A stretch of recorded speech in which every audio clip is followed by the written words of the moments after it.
Hello everyone, this is Madhavi Karamudi, Assistant Professor in CSC Department. So in this lecture, I will explain about functions in C language. First, I will explain what is a function, what is the use of writing the functions, and with syntax and parts of a function. So first, let me explain the definition of the function. So function is a part of the program, or we can also define like this. A function is a set of statements to perform some task or to perform some calculation. Sometimes these functions will accept the data from the caller. According to that input, it will perform some task. Finally, it will generates the result. That result we are calling it as a output. So before looking into this functions concept, first we need to understand why we need to go for functions, why we need to write the functions.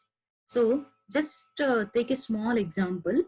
Suppose if you are creating one web application for booking a ticket, okay, or if you see the already existing application for booking a ticket for a train. So if you want to create or if you want to book a ticket, what are the steps we need to do? First, we need to register with that site, right? Once your credentials are stored in the database, then we need to log in with that in that site with your credentials. So after that, you have to book a ticket. Once the seat is confirmed, finally you have to pay the amount. So how many tasks here we are how many tasks we are seeing here? First we need to register. Second, with that credentials we need to log in. Then we need to book a ticket. Once it is reserved for you, then we need to pay the amount. Okay. Suppose if you are creating this kind of application, so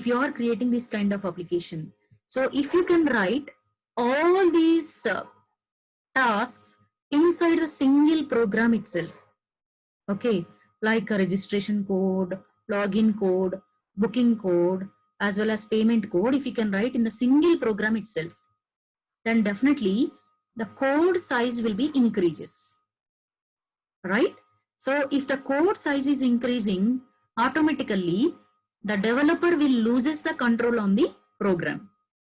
So suppose at any point of time, if he identifies any error, if he identifies any error, it will be very difficult to understand that error and it will be very difficult to fix that error. Alright?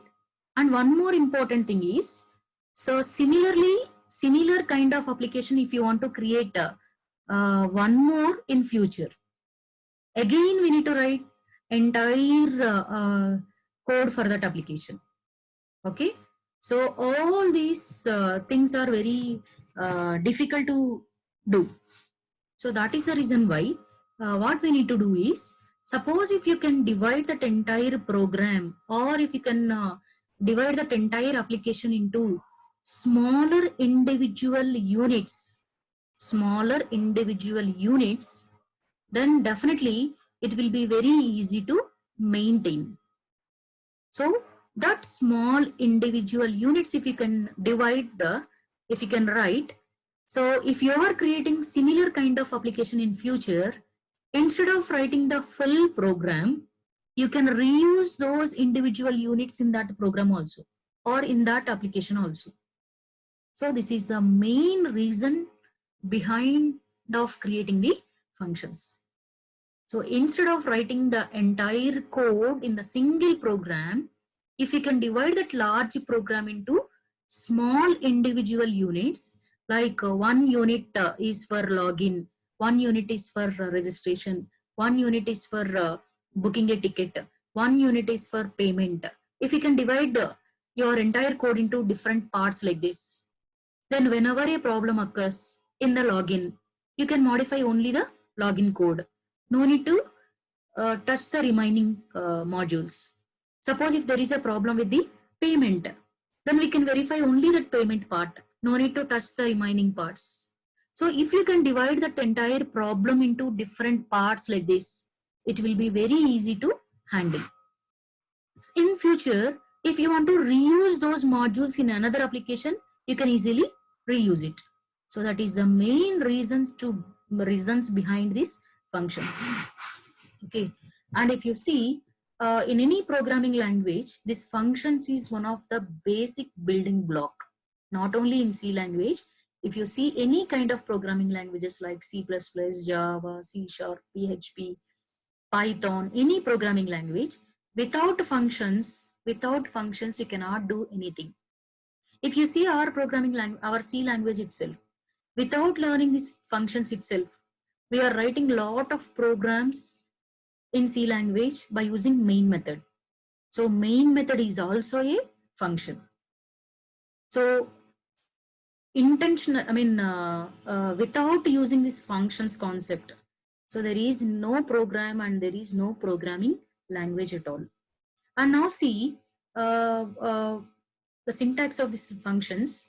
So the function syntax is like this: a return type, function name, followed by some set of inputs. These inputs we are writing inside the parenthesis, and after that we are writing curly braces. Inside the curly braces, whatever task, actual task you want to perform, that task we need to write inside the body part. Okay, this is the syntax of the function. So here, if you can see the individual parts of the syntax. So if you see return type, this return type indicates this return type indicates what type of output you are returning to the caller, or your function is returning to the caller. That will be specified by using this return type. Suppose, just assume that you want to perform an addition operation. Okay. Suppose if you are performing integer addition, that means inside the body of the function, we need to write the code for adding two numbers. So what kind of result your function is returning to the caller, that you need to specify in the form of return type. So it may be integer type, or it may be float type, or it may be double, or it may be character type, or any kind of data type we need to use as a return type. So followed by there is a function name. So your function name may be any user defined function name. It may be your name, or it may be your pet's name, anything. So you can use any name for this function. But while choosing the function name, we need to follow some rules, syntactical rules, like always your function name should start with the characters, and your function name contains numbers, underscore sign, and the characters. But compulsory your function name should start with characters. It should not start with the number. So these kind of rules we need to follow while choosing the function name. Suppose for this function, if the caller wants to pass some parameters, or for this function if you want to pass some parameters, or if you want to pass some data, then that data or that input we need to pass to this function in the form of variables. So those variables we need to specify inside the parenthesis. So those variables we will call it as a parameters, or we can also call it as arguments. And inside this curly, and always the function starts with the curly braces and ends with the closing curly braces. So between these two curly braces, whatever action and whatever task you want to perform, that we need to specify inside these curly braces. So this is the syntax of your function. Now, next thing is the parts of a function. So before going to these parts of a function, let me explain the categories of the functions. So actually there are two types of functions. One is standard library functions, or we can also call it as predefined functions. And second one is user defined functions. So standard library functions means, or predefined functions means, so at the time of language design itself, at the time of your C language designing itself, they have created some functions for us. So those functions they have included in the form of header files. Those header files given for us for using those functions in our programs. So those functions we are calling it as a predefined functions. Suppose in your functions if you want to print something, or if you want to take the data from the user, we are using printf and scanf functions, right? So those two are also functions, but we are not writing the definitions for printf and scanf. So at the time of this C language designing itself, they have specified, or they have given the definition for those two functions, and they have given those two functions in the form of one header file, and we are directly using that functions in our program. Okay, so if you are using any predefined functions in your program, so that particular functions header files we need to include into our program. Okay, next to see the user defined functions. Here the designer has given flexibility to the user to create his own functions. So those, if you can create your own function in your program, then those functions we are calling it as a user defined functions. So now see some of the predefined functions available in C language. Suppose if you want to print something, or if you want to take the input from the user, in our programs we'll use printf and scanf functions. So those two are the standard input and output functions. So those two standard input and output functions are given inside the stdio.h file. So if you are using those functions in your program, compulsory we need to include this stdio.h header file in our program. Okay, and next we have one more header file like conio.h. This header file contains some predefined methods to work with console input and outputs. So like if you want to clear the console, or if you want to clear the output screen, we will use CLR SCR method. And if you want to take the character from the user, we'll use getch method. So these two methods are available in the conio.h file. And if you see one more header file like string.h header file, if you want to work with any kind of strings in your program, like if you want to find out the length of the string, or if you want to compare two strings, or if you want to read the string and if you want to print the string, then we need to take the help of string handling functions. So those string handling functions, they have kept in one header file, and that header file given for us to use. So that header file is string.header file, string.h header file. Similarly, we have a few more files like stdlib.h file, math.h file. Suppose if you want to perform any mathematical operations in your program, like a square root of a variable, or if you want to find out the power, or if you want to rounding of the number like using floor or ceil functions, then we need to include math.h header file in your program. Similarly, in your program, if you want to perform some operations with the time, date and time, then we need to include time.h header file. So this time.h header file contains predefined methods to work with system, date and time. Okay, so all these are the few header files that are there in our C language. Like this, we have so many header files are available. These are few, for the example sake, I have explained only few files. So now coming to the use of functions, why we need to use these functions in our program. So the main intention of writing any function in a program is reusability purpose.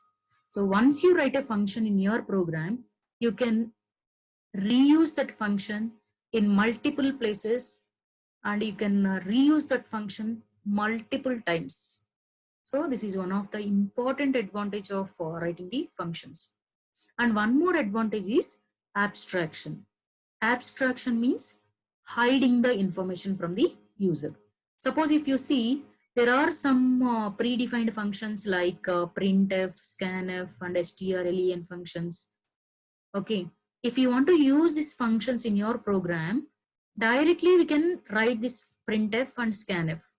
So no need to bother about how this how the code is written for this printf, and how the code is written for this scanf, and how this function calculates the length of the string. So no need to worry about that. Okay, and no need to worry about how these functions will work inside the system. Okay, so whatever functions you are using, straight away use that functions, include the header files and use that functions in your program. So if you use that function, here we are not seeing the definition of that function. So internally, this function definition is hidden inside the header file. Okay, so if you want to hide the definition of any function from the user, then that process we are calling it as a abstraction. So here all the predefined functions definitions are hidden from the user. So that is also one of the main advantage of using the functions. Now see the parts of a function. So here your function contains different parts like function declaration or function prototype. Second one is function body. Third one is function call statement. Let me explain one by one. So here function declaration or function prototype. So why we need to declare the function or why we need to write the prototype for the function in your program is, if you see the small example, suppose in your program, if you are performing some calculation like addition of two numbers. So how we will write the addition of two numbers code? First we will take two variables, we'll store the values inside those two variables. Then we will perform the addition operation on the two variables. That means if you are storing some information in the variable, before storing the information in the variable itself, we need to declare that variable with some specific type. Just like a variable, if you are writing any user defined function in your program, you have to declare it. Okay. The declaration means if you are declaring the function in your program means indirectly you are giving the information about your function to the compiler. Okay, so this declaration is just for the compiler's sake. We are just giving the information about your function to the compiler, like what is the return type of your function, what is the name of your function, how many parameters you are passing to the function, what are the types of the parameters. This entire information we are giving to the compiler before your function definition itself. Okay, so if you can give or if you can write that information before your function definition itself, then that is called it as function declaration. Okay, function declaration is also called as function prototype. Okay, so and one more important thing is it is not compulsory to that compulsory to write the declaration or prototype for the function in every program. Suppose if you are writing the function before the main method, no need to write the prototype. Suppose if you decided to write a function, user defined function after the main method, then compulsory you have to give the instruction about your function to the compiler prior to the definition. That is the reason why we need to write declaration. So how to write the declaration for the function is, here also same, a return type, name of the function, and how many parameters or how many variables or how much data you are passing to the function, that we need to specify inside the parenthesis as a parameters. So return type, function name, parameters, and it ends with the semicolon. Okay, and for every function it is not compulsory to pass the parameters. Suppose if you are not passing any parameters to the function, instead of these parameters you can specify it as void, or instead of these parameters simply you can write the empty parenthesis, right? So let me show one example for declaration statement. For declaration statement, see here, suppose I want to perform the addition operation, or I want to display the two values. Display two values. Now see, here I am writing the display function. For the display function, I am writing the declaration. Okay, so here this is the return type, and this is the name of the function, and these are the parameters. Here my display function is taking two parameters, A and B. Okay, so this is the declaration part. So with this declaration, what information we are passing to the compiler is what type of return type your function is taking. So what type of return type your function is taking? Integer type. And what is the name of the function? Name of the function is display. And how many parameters it is taking? Two parameters. What are the types of that parameters? First parameter is integer type. Second parameter is floating point type. Okay, so this entire information we are giving to the compiler prior to the execution of your function. Okay, and you can also write the function definition like this. You can also write the function declaration like this. Okay, without specifying the variable names. So here just return type, name of the function, and instead of specifying the variable names, you can also specify like this, int comma float. That indicates that two parameters you are passing. One parameter is of type integer, another parameter is of type float. So this is the way to write the declaration for the function. And this declaration is also called as prototype. Okay. Now see the actual definition. Second part of the function is function definition. Just now we have seen, we have discussed the definition of the function. Function definition means it is a set of statements to perform the task. So how to write a syntax for function definition is return type, name of the function. Suppose if you are passing, if you want to pass some values to this function, those parameters we need to specify, and inside the function, the actual task we need to write. So this is the function definition. And see, here inside the function definition, here we are passing two variables to this function. Two variables to this function. These two variables, we are calling it as a formal parameters. That means if you are passing some parameters to the function, or if you are passing some arguments to the function, and the arguments and the parameters that are specified inside the function definition are called it as formal parameters. Okay, so this is the way to write the function definition. Now the third part of the function is function call statement. So why we need to write this function call statement is, here if you want to execute your function, definitely we need to initiate the call to that function. Until unless you make a call to that function, your function will not execute. Okay, so how to invoke the function or how to initiate the call to that function is, here again there is a syntax for initiating the call, return type, name of the function, and the parameters. Same. Suppose if your function is a